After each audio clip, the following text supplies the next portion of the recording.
In this guide, I'll show you how to fix slow downloads on your Nintendo Switch 2. So the first thing you want to do is unplug your modem and or router for 30 to 60 seconds, then plug it back in, wait for it to restart, then launch your Switch 2 and see if there's any improvement in your speed. Now in some cases, if it's early in the download and you notice that it's really slow, sometimes going to download options and canceling the download and restarting it can show some improvement. Now, if that doesn't work either, let's now go to System Settings in the bottom right corner.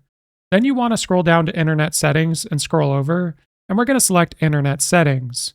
Now, ideally, you'd be using a wired connection over Wi-Fi, as that's going to provide a more fast, stable internet. However, if you're set on using Wi-Fi, select your Wi-Fi network, and we're going to go to Change Settings.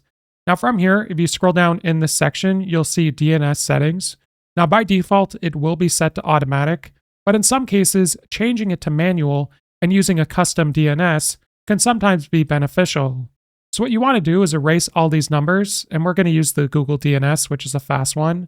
So type in 8.8.8.8, and then under the secondary DNS for IPv4, erase all the numbers here, and we're going to type in 8.8.4.4, and then you want to select OK and save these settings.